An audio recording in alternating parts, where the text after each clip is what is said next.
Good morning, student. I hope you all are fine and safe at home. And as you all know that we are continuing our chapter third,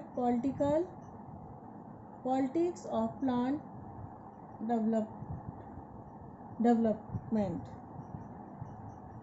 in which we discuss the short type of question answers which are very important according to your board classes. ठीक है.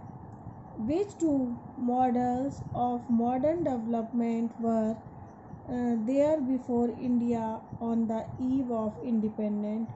Which model did India decided to choose and why? ठीक है. At the time of independence, there are two models of modern development before India. Okay, two types के थे बेटा. ये देखिए जितने भी जो मैंने आपको नोट्स दिए हैं, सिर्फ आपको क्वेश्चन आंसर एक बार रीड करना है और उसके बाद you are able to write down the answers of these questions. ठीक है. At the time of independence there were two models of modern development in India. Liberal capitalist model which was prevalent in Europe and the US. Socialist model which were prevalent in USSR. The socialist model of development was chosen because many of Indians were deeply inspired by this model. This included not only the leaders of Communist Party but also socialist leaders and the Congress Party. The model was considered to be the most useful for the welfare and the upliftment of the categories of people of India. So हमने क्या किया कि हमारे पास कौन कौन से model थे. दो मॉडल थे, बट हमने कौन सा मॉडल अडॉप्ट किया? हमने सोशलिस्ट मॉडल अडॉप्ट किया, क्योंकि हमारे बहुत सारे लीडर जो हैं वो क्या थे, जो है इस आइडियोलॉजी से बहुत ज़्यादा इंस्पायर्ड थे. ना कि सिर्फ कम्युनिस्ट पार्टी के लीडर बल्कि socialist leader as well as the Congress party के लीडर भी जो थे वो भी इससे इंस्पायर्ड थे. इसीलिए उन्होंने ये मॉडल चूज़ किया, क्योंकि इसमें वेलफेयर, इससे उनका ये मानना था कि ये यूज़फुल है. इंडिया में वेलफेयर के लिए ये बहुत अच्छा तरीका है. ये हमारे लिए बड़ा हेल्पफुल रहेगा. इंडिया में जो डिफरेंट टाइप की कैटेगरीज़ हैं उनके अपलिफ्टमेंट के लिए ये जो है बहुत ज़्यादा सही रहेगा. ठीक है. So we adopt a socialist model in for our development. Which state was prone to food crisis in the early year of independence? Bihar was prone to food crisis in the early years of independence. It was due to the near famine situation and the flood. Food shortage was very much acute in the district of Bihar. Food shortage led the acute in a widespread malnutrition, and the joining politics in government prohibited trade across state, which reduced the ability of food in Bihar. ठीक है. तो इसमें जब बहुत सारी सरकारों ने, बहुत सारी स्टेट गवर्नमेंट ने ये कह दिया था कि वो जो अपने क्या कहते हैं फूड ग्रेन है वो दूसरी स्टेट में नहीं भेजेंगी, जिसकी वजह से बिहार के अंदर बहुत ज़्यादा फूड ग्रेन जो है ना वो शॉर्टेज आ गई थी. नेक्स्ट क्वेश्चन है बेटा, explain any two merits and the two demerits each of the green revolution. ठीक है. देखो बेटा, मैंने आपसे बार बार बताया है कि कोई भी चीज़ हम लेते हैं तो उसके कुछ बेनिफिट्स होते हैं और कुछ उसके डिमेरिट्स होती हैं. कुछ मेरिट्स होती हैं, कुछ एडवांटेज होते हैं, कुछ डिसएडवांटेज होते हैं. आप लोग हिंदी में भी बहुत सारे ऐसे लिखते हो ना कि मोबाइल मोबाइल पे यूज़ है ना, उसके लाभ और हानियाँ लिखिए।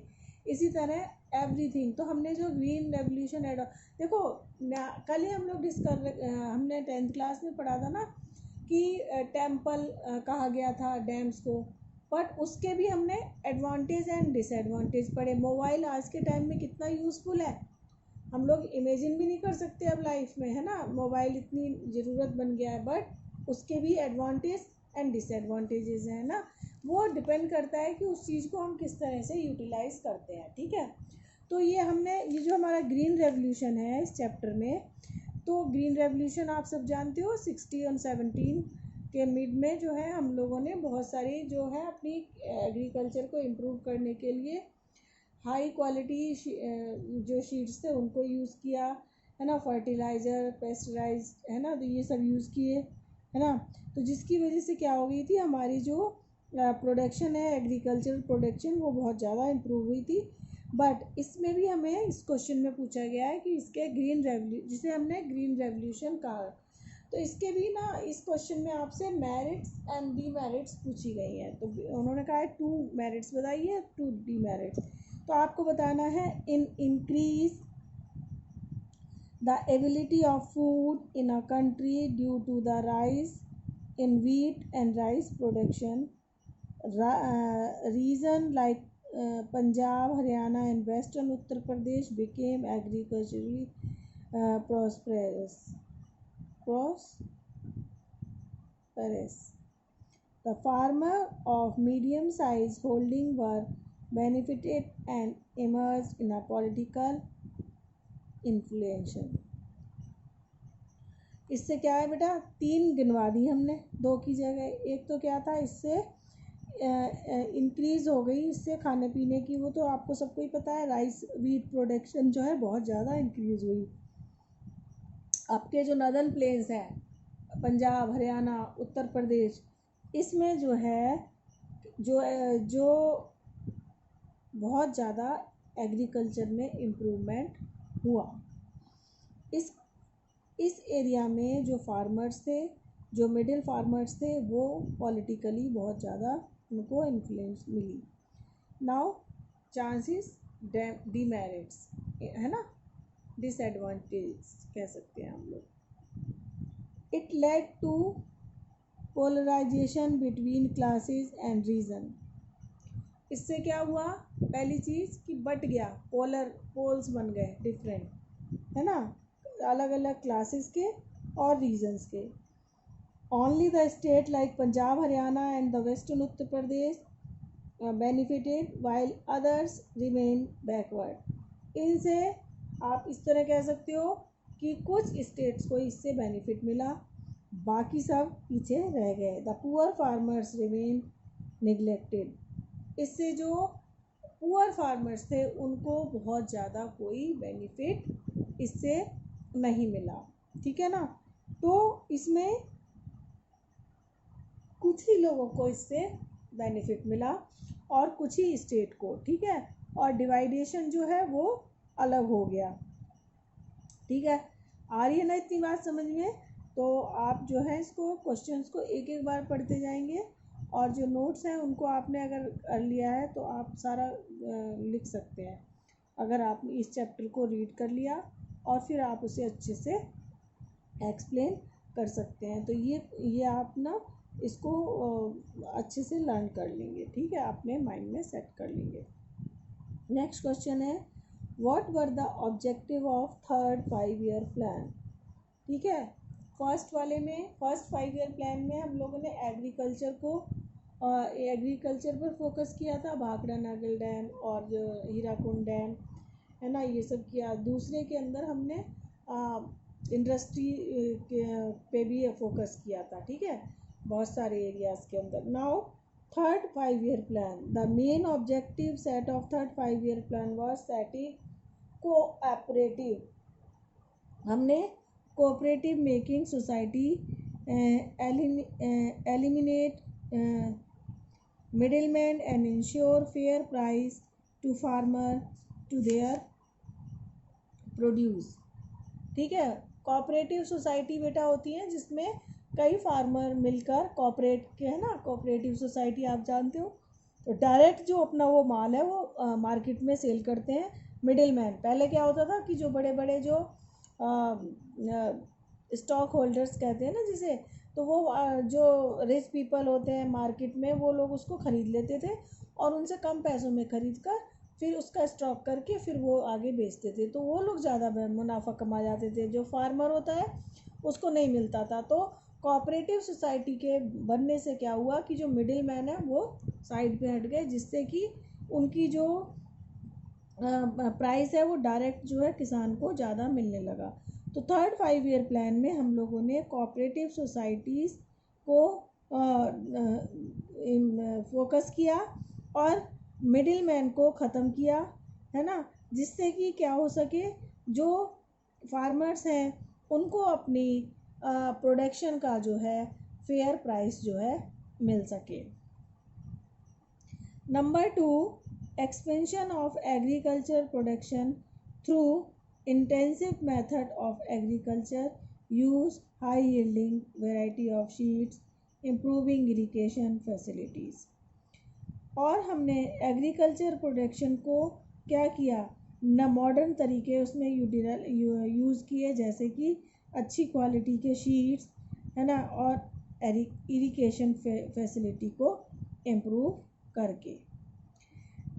फिर है to improve the upgrade the local life stock and distributing good breeds and cattle, pigs, birds etcetera and extend veterinary facility all over the country.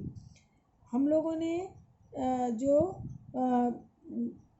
Animals rearing होती है ना, उनको उन पर फोकस किया, जैसे बेटा पोल्ट्री फार्म होते हैं ना, और आपका ये जो पिग रेयरिंग होती है, एनिमल्स, है ना, इस पे फोकस किया, है ना। जिससे क्या होता है बेटा, एग्रीकल्चर के साथ साथ जब जो फार्मर होता है ना, इनको भी रखता है, तो क्या होता है, उसकी जो इनकम है वो इम्प्रूव कर जाती है। जैसे कि आपने क्रॉप लगाई है, एज वेल एज आपके पास 5 एनिमल है जिनका जो आपने मिल्क जो है वो सेल करते हो, क्योंकि जो उसका कैटल फीड है वो आपके फील्ड में से ही निकल आता है, और आपको जो मिल्क है वो आपकी फैमिली के लिए भी यूज़ होता है, एज वेल एज आप उसको सेल करके अपनी इनकम को इंक्रीज़ कर सकते हो। तो ये क्या था, ये जो लोअर जो फार्मर्स थे, जो स्मॉल फार्मर्स थे, पुअर फार्मर्स थे, पुअर पीजेंट्स थे, उनकी कंडीशन को इम्प्रूव करने के लिए ये हम लोगों ने अपने थर्ड 5 ईयर प्लान के अंदर इसको हम लोगों ने यूज़ किया। As well as veterinary facilities जो है वो इम्प्रूव करी। जैसे वेटरनरी का क्या होता है कि जो एनिमल्स के मेडिकल फैसिलिटीज़ होती है, वेटरनरी डॉक्टर सुने हैं ना आपने, जो एनिमल्स के डॉग्स हो गए, पिग्स हो गए, आपकी काऊ, बेफेलो, इनके लिए जो ट्रीटमेंट देते हैं उन्हें कहते हैं। तो उस फैसिलिटी को इम्प्रूव किया जिससे कि एनिमल्स की हम लोग ब्रीड को इम्प्रूव कर सकें, और जो स्मॉल एंड पुअर पीजेंट्स हैं वो एनिमल्स रेयरिंग के थ्रू अपनी इनकम को इम्प्रूव कर सकें। तो गवर्नमेंट ने क्या किया कि जो वेटनरी फैसिलिटीज़ हैं उनको बढ़ाया और अपने जो पीजेंट्स हैं उनकी हेल्प करी। Provision of medical and health service with a view extending them to more people, especially those living in an interior region.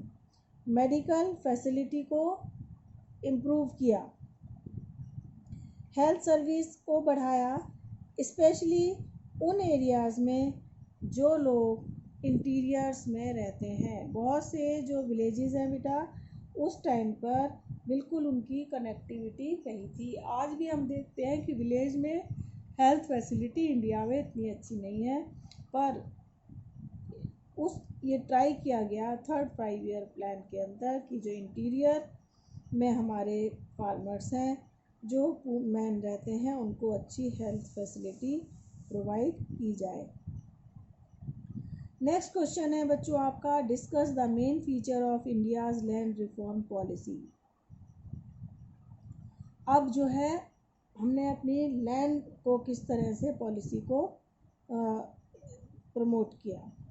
Low low productivity of Indian agriculture focused Indian government to bring out reforms. These are some of them.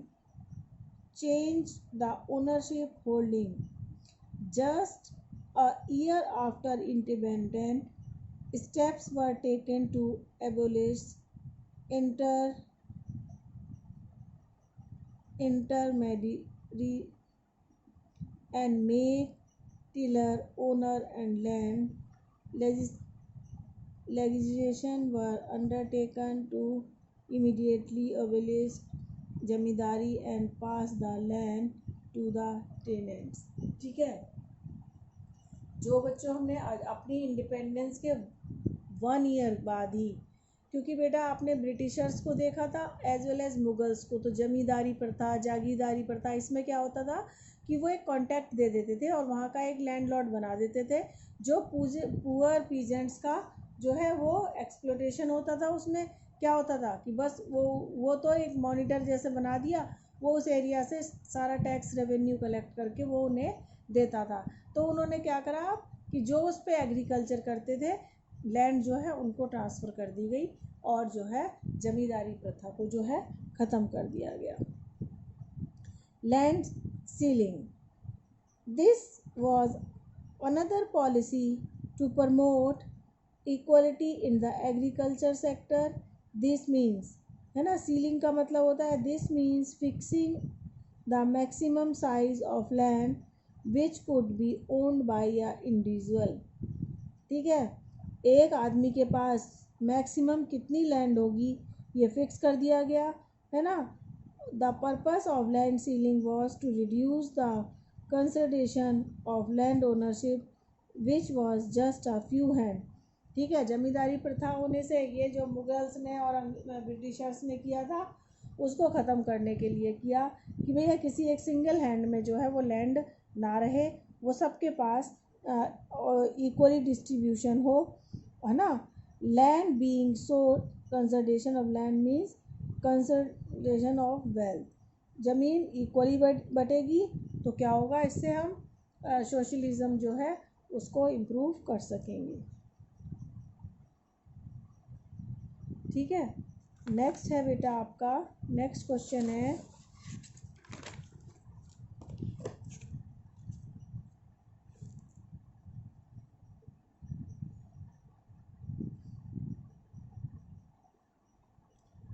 what were the major land reforms initiated by the government of India? Why some of these reforms became unsuccessful in India?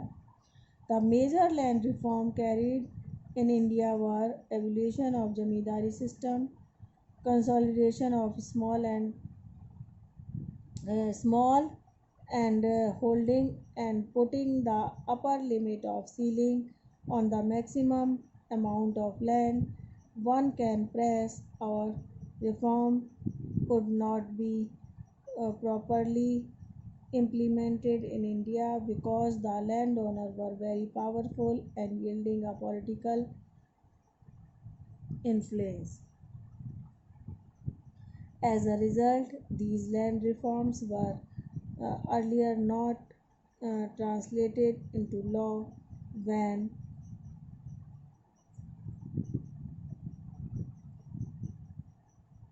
made into law, remained in a paper. Among the objectives identified, the independent India reform did not take place effectively. Among the objectives identified in India, land reforms were the third priority. Land reforms did not take place effectively in most part of country. Political power remained in a hands and hand owning class.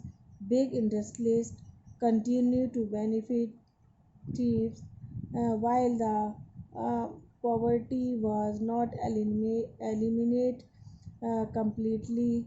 The earlier incentive for the planned development were best and thus many proposal for the land reforms remained only on paper. They were never implemented. Wasted social groups effectively control policy making and its implementation. So these are the short question answers which are very important for the from the view of board point of view. Tomorrow we will discuss the long question answer of this chapter. Have a nice day, students.